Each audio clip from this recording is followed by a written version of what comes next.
할렐루야. 하나님께 영광 돌립니다. 이제 오늘은 로마서 마지막입니다. 전체적인 그림은 두 번째 시간에 했기 때문에 전체적으로 다시 한번 묵상하지는 않겠습니다. 35절부터 39절까지 갑니다. 성령의 일하심 가장 분명한 것 바로 사랑입니다. 하나님의 사랑이 온 땅에 어떻게 임하고 있는지 바울이 로마서 8장을 끝내면서 이거는 지금 1장부터 전체 결론이다 이렇게 보셔도 됩니다. 구원에 하나님의 사랑을 끝내고 그 사랑을 노래합니다. 우리 한번 기도합니다. 하나님, 영광과 감사와 존귀가 우리 하나님께 있습니다. 로마서 8장을 끝내면서 하나님의 사랑에 노래하게 하시고 이 하나님의 사랑을 체험하게 하시고 이 큰 감격,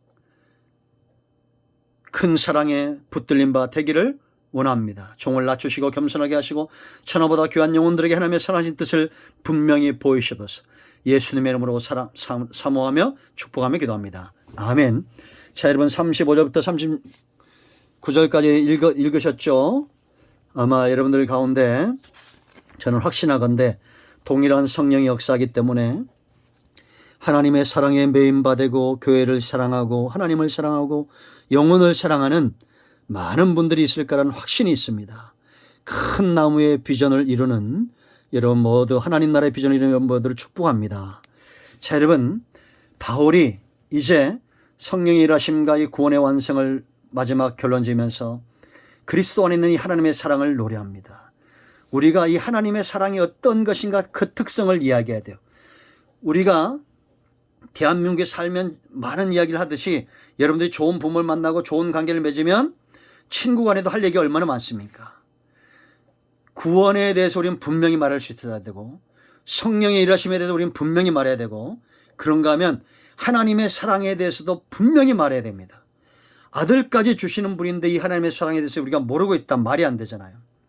하나님의 사랑 특징 크게 세 가지입니다. 오늘 본문을 통해서 세 가지 많죠. 그러나 오늘 본문 속에 그 첫째는 속성의 문제라는 겁니다.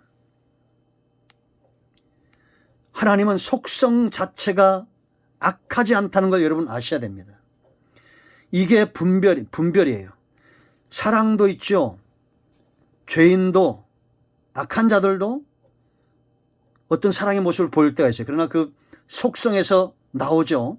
사람은 속에 있는 것들이 나오게 됐습니다. 양의 옷을 입을 수 있지만 속이 이리인 경우가 있어요. 마태복음 7장 15절로 19절. 양의 탈을 쓴 이리들이 많죠.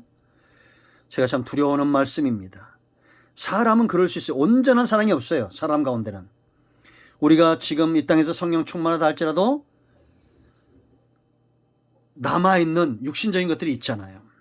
장차 하나님 나라 갔을 때 온전한 사랑의 결실이 임하게 될 겁니다. 천국은 왜 천국 되느냐? 이 사랑에 매이기 때문입니다. 하나님의 본성 자체가 사랑이에요. 그래서 하나님은 사랑이시다라고 요한일서 4장 7절로 12절에 분명히 말하고 있습니다. 그래서 우리가 사랑하지 않으면 하나님을 알 수도 없다 이런 말을 왜 나오냐? 성령의 열매가 또 사랑이에요. 그러니까 우리가 성령 안에서 사랑하게 되면 하나님의 마음, 하나님의 중심이 깨달아지게 되어 있습니다. 하나님의 속성은 어떤 속성입니까? 아들까지 주시는 사랑입니다. 누가 우리를 그리스도의 사랑에서 끊으리요? 예수님은 자기의 몸까지 내어주시는 분입니다.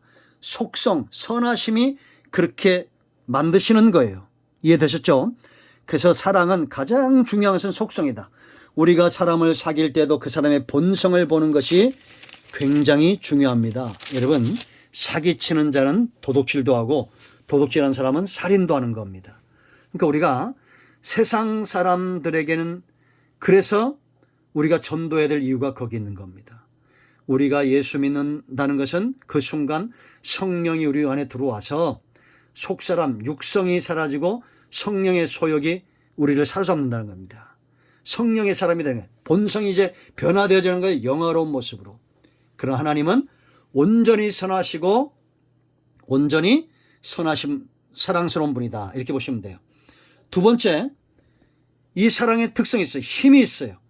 연약하지 않는다는 겁니다.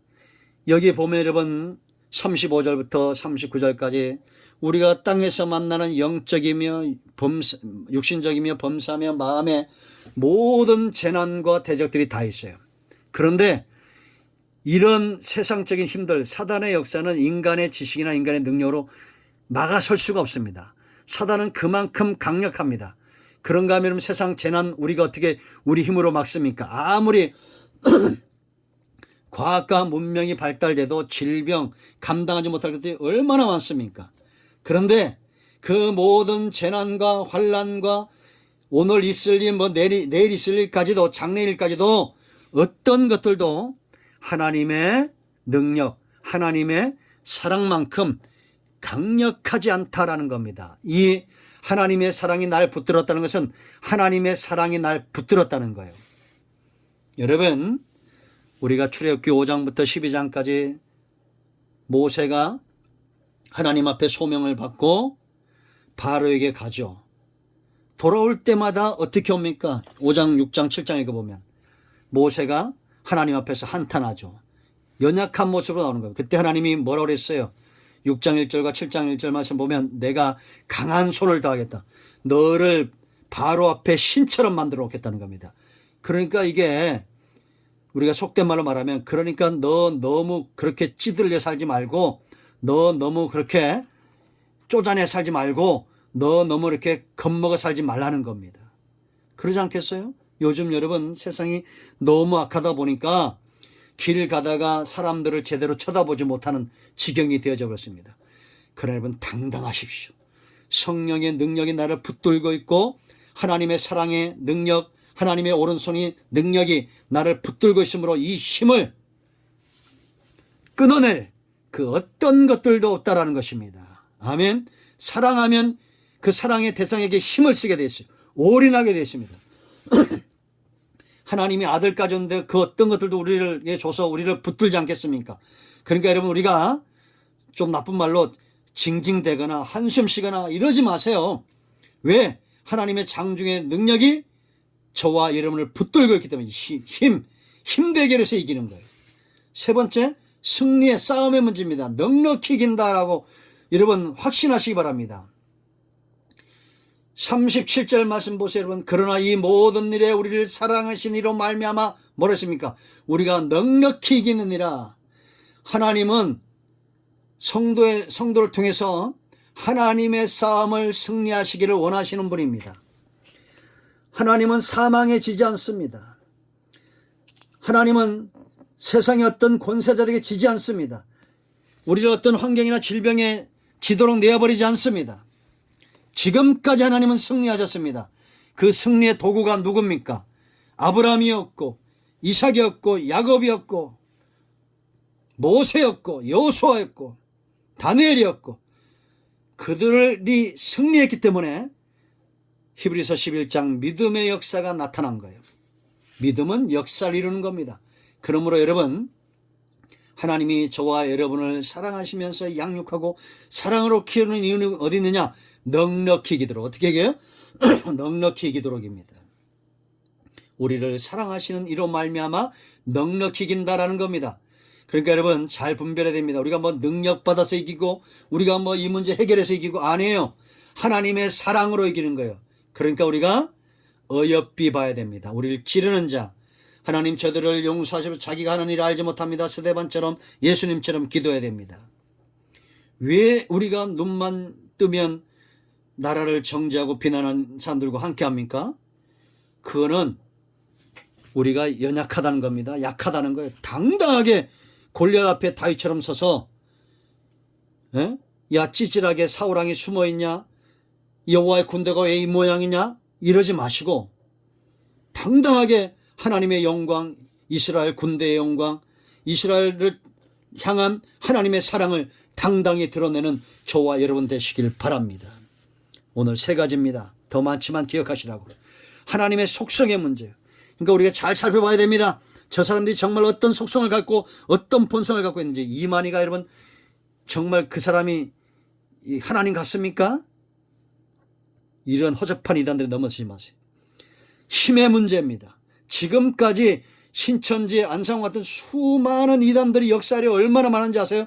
다 사라졌습니다. 앞으로 보세요 여러분 다 사라질 거예요. 넉넉히 이 전쟁이 싸움의 문제입니다. 성령은 저와 여러분과 더불어 하나님의 전쟁을 치르시는 겁니다. 할렐루야. 승리하시기를 축복합니다. 우리는 이런 축복 속에 있어요. 성령의 일하심의 축복 속에 있는 존재가 바로 성도입니다. 아멘. 하나님은 반드시 저와 여러분을 통해서 일하실 거예요. 그러도록 성령을 주셨습니다. 승리할 겁니다. 이 놀라운 8장의 축복과 이 감격을 갖고 9장으로 가겠습니다. 그래야 9장, 10장, 11장의 말씀들이 열려집니다. 개봉박도 기대하십시오. 기도합니다. 하나님, 로마서 8장을 열어주신 하나님을 찬양합니다. 이 말씀대로 되는 은혜가 있기를 원합니다.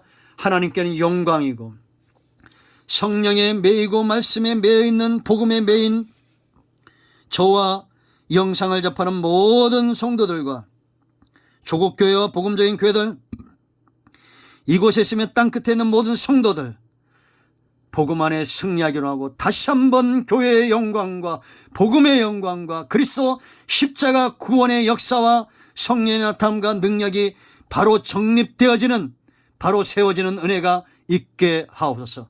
이제 이 말씀 8장의 말씀들이 하늘의 씨앗으로 떨어져 싸우니 이 말씀을 붙들고 살며 기도하며 전하는 모든 주의 백성들 가운데 큰 나무 하나님 나라의 비전이 이루어지고 나타나게 하옵소서. 예수님의 이름으로 사모하며 축복하며 치유하며 기도합니다. 아멘. 이제 선포합니다. 자녀됨의 권세가 있습니다. 신분의 권세가 있습니다. 약속의 권세가 있습니다. 말씀의 권세가 있습니다. 무엇보다 예수 그리스도 이름의 권세가 있습니다. 나사는 예수 그리스도의 명하노니 모든 흑암과 병만은 떠나가며 사망에서 생명으로 나오며 어둠은 물러갈지어다. 예수님의 이름으로 선포하며 축복하며 치유하며 기도합니다. 아멘. 응답되었습니다. 간증을 나누시기 바랍니다. 할렐루야. 하나님께 영광 돌립니다. 아멘.